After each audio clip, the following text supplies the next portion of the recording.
Nakagawa ka na ba ng palaman gamit ang kakaibang galawan? Ngayong araw, ituturo ko sa inyo paano ko ito ginawa. So stay tuned at huwag kang mawala. Shout out mga idol! Maraming salamat sa pag-share ng mga video natin. I-comment nyo lang sa baba yung gusto pa magpa-shoutout. Thank you guys! Bago tayo magluto guys, mamili muna tayo dito. Hanapin natin ang 7 Dragon Balls. Hilingin natin ang bumaba na presyo ng bigas. Puro naman yan prutas. Makikinis ito, masarap at walang butas. Mamili na tayo ng mga gulay na isasama natin sa ating pagluluto. Siyempre kulang ang palaman pag walang keso. Kaso ang mamahal, akala ko piso. Bili na rin tayo ng karne para naman lalong sasarap ang pagkain. Sa dami ng karne, hindi man ako nakita ng karne ng dragon. Kaya bumili na lang ako ng ground pork. Wala kasi ako makita na soil pork. Hindi naman kasi yan lupa. Pagdating sa bahay, binuksan ko na agad ang ref ni Lola. Naman yan tignan. Siyempre, dito nakatago ang kakainin natin ngayong gabi. Ano ba kasi yan? Ginamitan pa na teknik. Itong Julius Bake Shop na slice bird.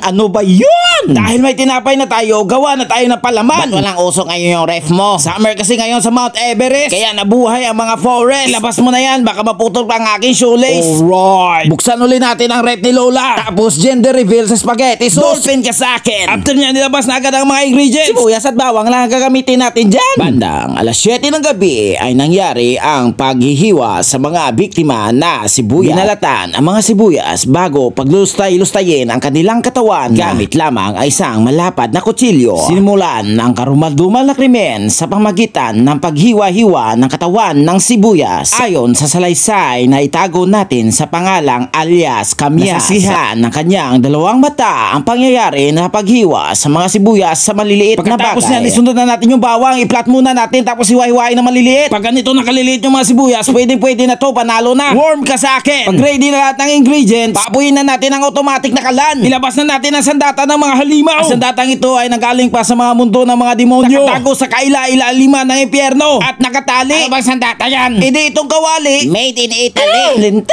Napakulo pala ako ng tubig. Kasi nakaprosen ang ating ground pork. Kailangan natin ito palambutin kasi napakatigas. Pwedeng pamukpok sa mga pako natin. Antayin lang natin kumulo ang dugo ko kasi galit na ako.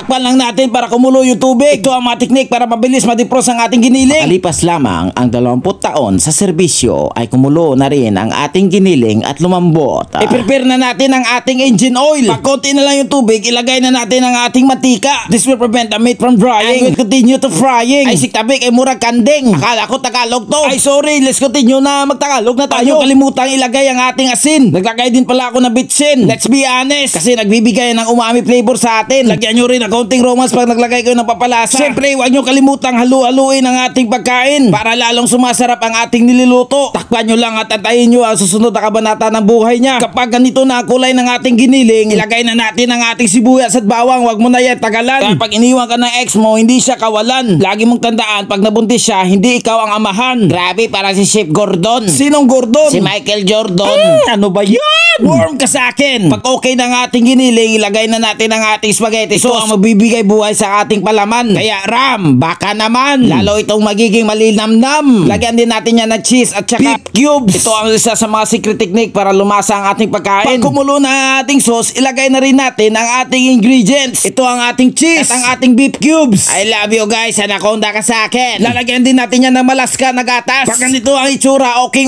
na to. Panalo na to sa atin. Ito na finished product mga guys. Pwede na panlaban sa kahit anong kompetensyon. Panigurado magiging champion to. Lalong-lalo na sa swimming lesson. Tignan mo naman ang sarap ng mukha ng ating pagkain. May kasama pang Julius Breads. Kaya mga guys, samahan nyo ako at tikman na natin itong niluto nating pagkain. Ayos na ayos yung mga invento natin ngayong gabi. Sobrang sarap, wala akong katabi. Kahit man lang sana tutubi. Hindi pa kasi sila nakauwi. Ba't kasi wala nang wawawi? Anyway guys, tikman na natin to kasi nagugutom na ako. Tignan nyo naman ang itsura ng ating pagkain. Masasabi ko talaga sa reaksyon ng mukha na masarap talaga ang niluto mong pagkain. Ang taba ng utak mo at nakaluto ka ng kakaibang palaman sa ating tinapay. Hindi talaga makakaila na kailangan mag-like, share, subscribe ng ating mga audience sa ating video para naman umabot sa ibang planeta at maraming makakita sa ating good vibes na mga video. Kaya samahan nyo ako ngayong gabi sa panonood dito sa Kung umabot ka hanggang dito sa video, maraming salamat guys at hanggang dito na lang ang ating episode.